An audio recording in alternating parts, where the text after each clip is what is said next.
Lección número 8. Mi mente está absorbida con pensamientos del pasado, nos dice Kent. Hay una secuencia discernible de las lecciones a medida que uno continúa leyéndolas y practicándolas.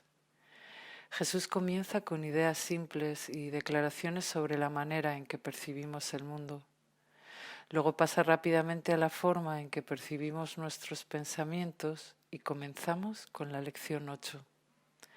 Desarrolla mucho más claramente la conexión específica de causa y efecto entre nuestros pensamientos y el mundo.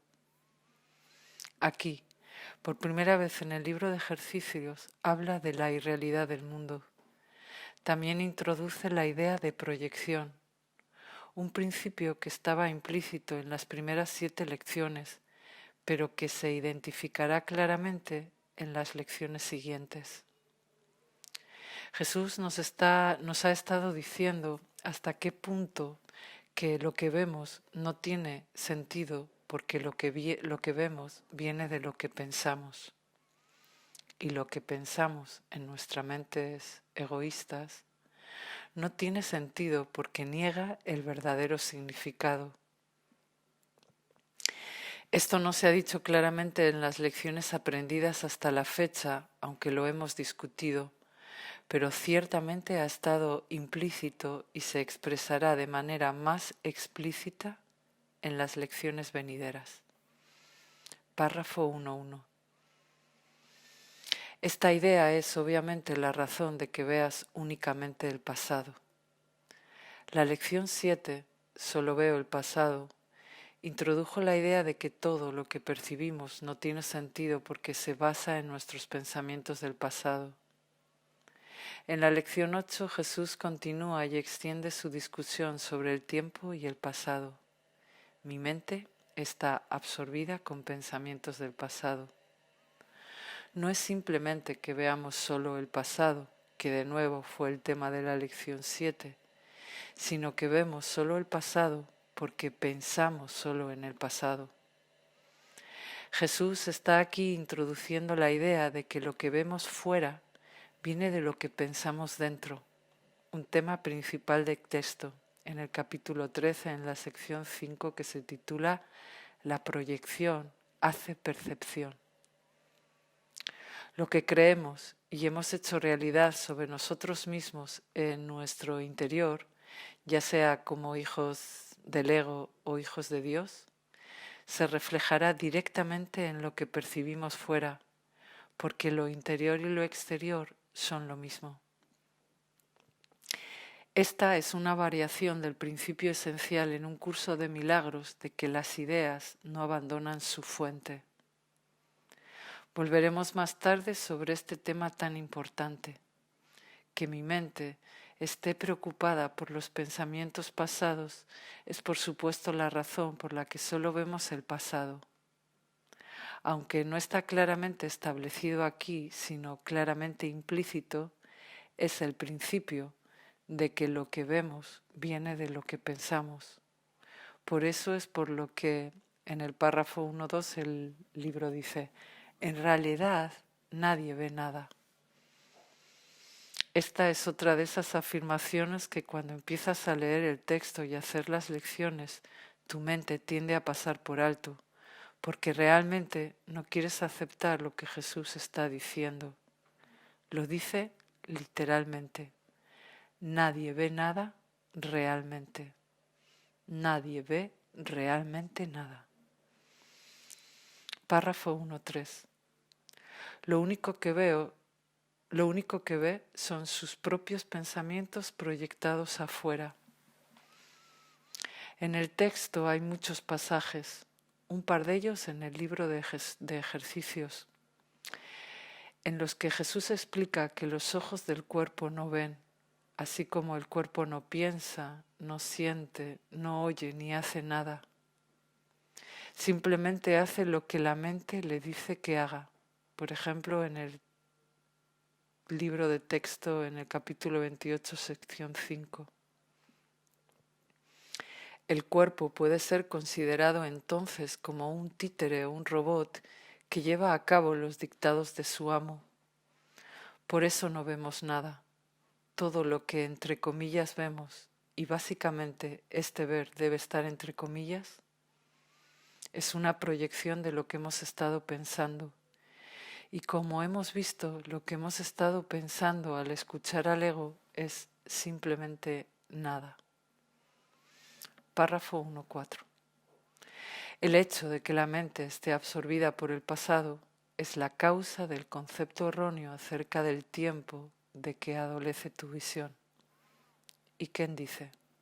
En el preludio, así como al discutir la introducción del libro de ejercicios, mencioné que una forma de entender el tiempo tal como lo conocemos, es decir, como tiempo lineal, hay un pasado, un presente y futuro, es verlo como nada más que un reflejo o una sombra del sistema de pensamiento del ego sobre el pecado, la culpa y el miedo.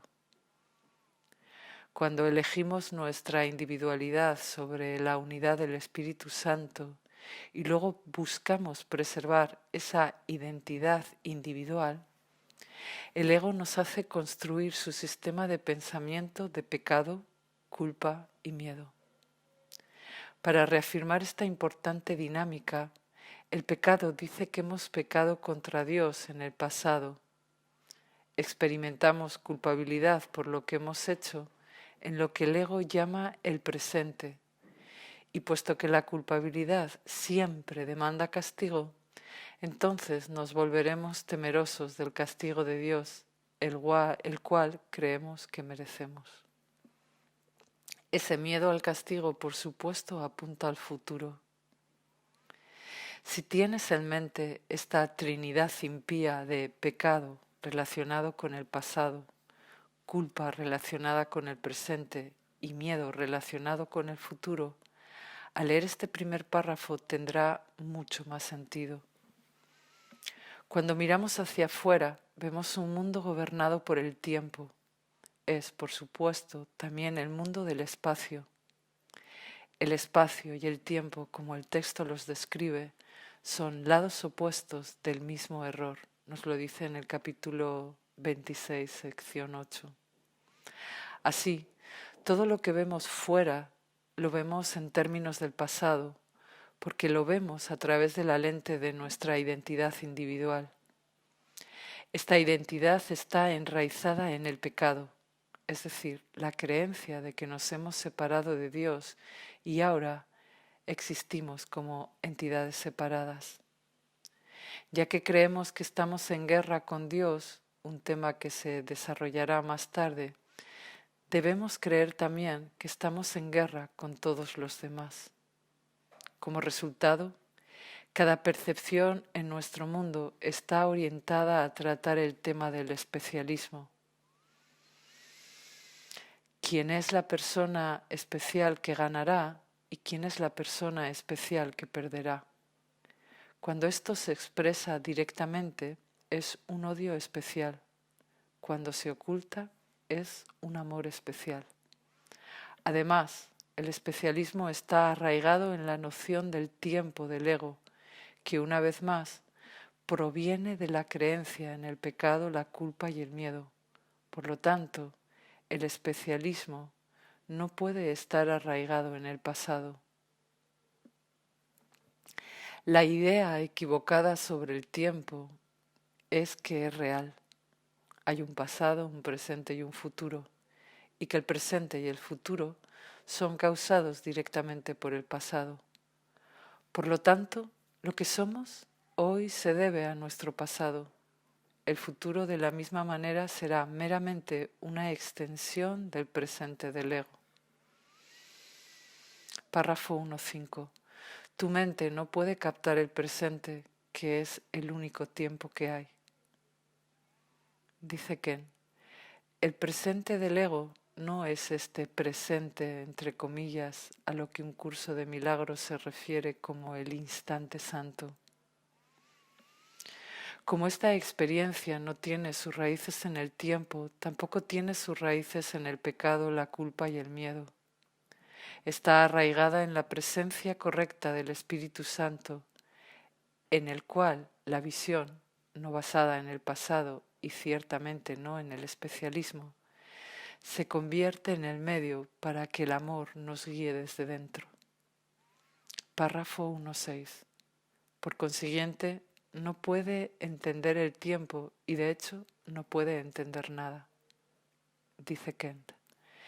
Esto se debe a que todo lo que creemos entender está enraizado en la aparente realidad del mundo espacial y temporal. Mientras nos identifiquemos como individuos separados y autónomos, debemos creer en la totalidad del sistema del ego. Todo lo que percibimos, por lo tanto, será una sombra de su ilusorio pensamiento de separación, lo que significa que no entenderemos nada. Párrafo 2.1. El único pensamiento completamente verdadero que se puede tener acerca del pasado es que no está aquí.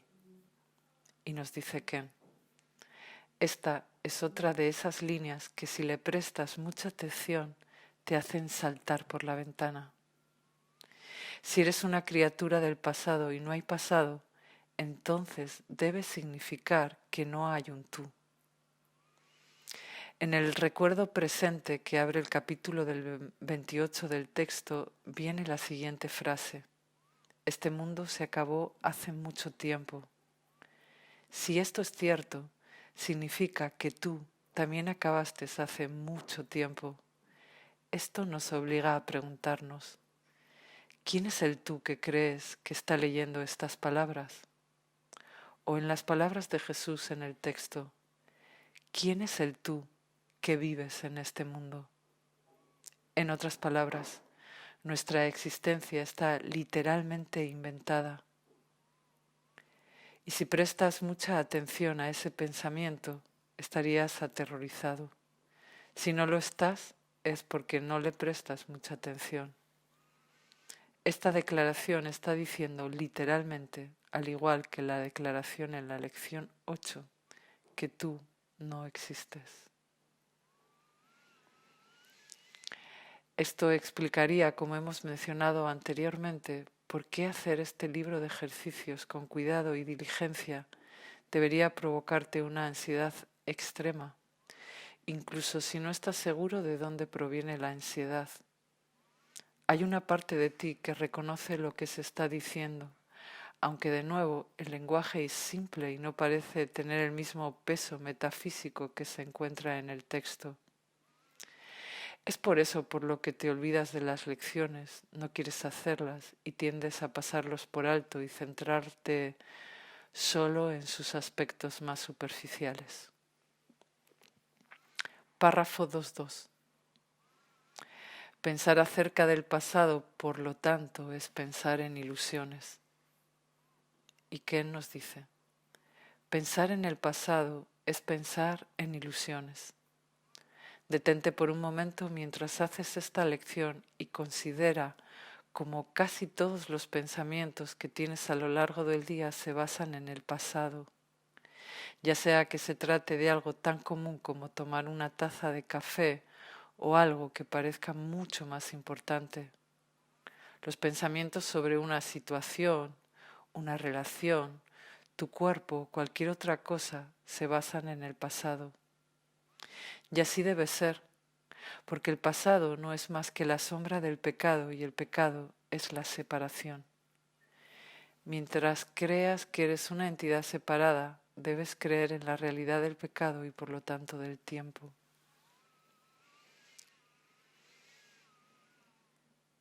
Párrafo 2.3.4. Muy pocos se han dado cuenta de lo que realmente supone visualizar el pasado o prever el futuro.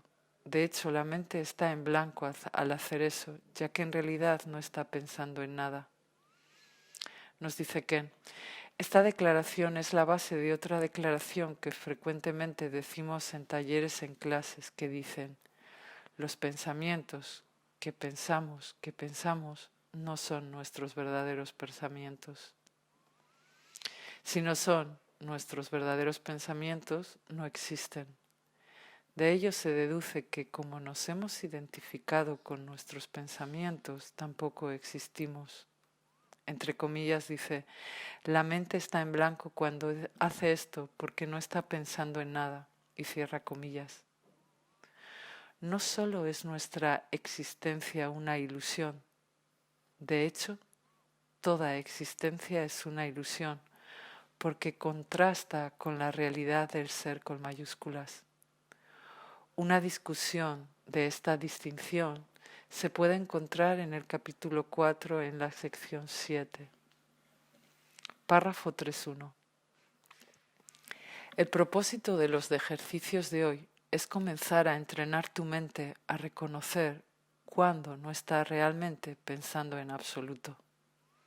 Y dice Ken, es claro que declaraciones como esta, así como de muchas otras, que el propósito de Jesús en estas lecciones es entrenar nuestras mentes. Aquí, específicamente, el enfoque es la idea de pensar para que nos demos cuenta de que realmente no estamos pensando en absoluto. Nos daremos cuenta de esto al reconocer lo mucho que nuestros pensamientos están arraigados en el pasado, o aunque este no sea el tema de esta lección, lo mucho que están arraigados en el miedo al futuro. Nos preocupamos por lo que va a suceder, ya sea que estemos hablando de los próximos 5 minutos o de los próximos 5 años, porque estos pensamientos de preocupación sobre el futuro están arraigados en nuestros pensamientos de preocupación sobre el pasado. Párrafo 3.2. Mientras tu mente siga absorbida con ideas sin contenido, la verdad permanecerá bloqueada. Y dice que esta idea se desarrollará a medida que avancemos. El propósito de las ideas sin contenido y de aferrarse al pasado es bloquear la verdad. El propósito sigue siendo uno de los temas centrales de un curso de milagros, y Jesús lo enfatiza repetidamente como el medio para entender el sistema de pensamiento del ego, como se ve, por ejemplo, en su introducción a las leyes del caos, en el capítulo 23, sección 2. Esta es, pues, otra declaración embarazosa que nuestras mentes podrían pasar desapercibidas, porque revela la motivación para aferrarse a ideas sin contenido, ya sean preocupaciones del pasado, temores del futuro o sentimientos de culpa del presente. Todo ellos son intentos intencionados de mantener oculta la verdad de nuestra identidad como Cristo con mayúsculas. Párrafo 3.3. Reconocer que tu mente ha estado simplemente en blanco, en vez de seguir creyendo que está llena de ideas reales, es el primer paso en el proceso de allanar el camino hacia la visión. Y nos dice que, como en los 3 libros de un curso de milagros, Jesús se centra en hacer que, entre comillas, eliminemos los obstáculos que impiden experimentar la presencia del amor. Estos obstáculos son el problema. No tenemos que preocuparnos por lo que Jesús o la verdad están haciendo, pero tenemos que estar muy atentos a lo que el ego está haciendo. Es muy útil, por lo tanto, entender que al mantener ideas sin contenido, nuestras mentes están en blanco, porque estas ideas son sobre el pasado. Eso comienza el proceso de abrir la puerta a la verdadera percepción, la visión del verdadero perdón que nos lleva a la verdad. Párrafo 4.1.3. Los ejercicios de hoy deben hacerse con los ojos cerrados. Esto se debe a que en realidad no puedes ver nada y es más fácil reconocer que por muy vívidamente que puedas visualizar un pensamiento, no estás viendo nada. Con el mayor desapego que puedas, escudriña tu mente durante el habitual minuto, más o menos tomando simplemente nota de los pensamientos que allí encuentras. Y nos dice Ken, algunos de los ejercicios anteriores requieren que nuestros ojos estén abiertos. El asunto aquí y más adelante también es que no hay diferencia entre lo que vemos y lo que pensamos. Son lo mismo, son los mismos. Aquí Jesús nos está hablando de que lo que estamos percibiendo exteriormente, sino enfocándose en lo que estamos pensando. Vemos de nuevo el importante énfasis puesto en no hacer que ninguno de nuestros pensamientos sea especial o más o menos importante que otro. La lección pasa ahora a nuestros pensamientos específicos. Párrafo 445. Identifica cada uno de tus pensamientos por la figura central o el tema de que se trate y luego pasa al siguiente. Da inicio a la sesión de práctica diciendo: parece que estoy pensando en... Luego describe detalladamente cada uno de tus pensamientos. Por ejemplo, parece que estoy pensando en el nombre, por ejemplo, de la persona, o el nombre del objeto, o el nombre de la emoción. Y así sucesivamente, concluyendo al final del periodo de búsqueda mental con: pero mi mente está absorbida con pensamientos del pasado. Por lo tanto, dice Kent, se nos pide que practiquemos el aspecto central del proceso de perdón, llevar los detalles de nuestras ilusiones a la verdad inespecífica del Espíritu Santo expresada aquí en la declaración. Entre comillas dice: pero mi mente está preocupada con pensamientos del pasado. Párrafo 6. Esto puede hacerse 4 o 5 veces en el transcurso del día, a menos que te resulte irritante. Si te resulta difícil, 3 o 4 veces será suficiente. No obstante, tal vez te ayude a incluir la irritación o cualquier emoción que la idea de hoy pueda suscitar en la búsqueda mental en sí. Y nos dice Ken: he aquí otro ejemplo maravilloso de cómo Jesús, al mismo tiempo que nos inspira con su dulzura y paciencia, usa nuestra resistencia como parte de nuestra sanación. Como él dice en el texto, en el contexto del especialismo, en el capítulo 25, sección 6, esta es la percepción benévola que el Espíritu Santo tiene del deseo de ser especial. Valerse de lo que tú hiciste para sanar en vez de para hacer daño. Y nos dice que, para finalizar, incluso nuestra irritación puede servir al propósito del perdón del Espíritu Santo si dejamos que Él nos ayude. Bendiciones a todos, esto es todo.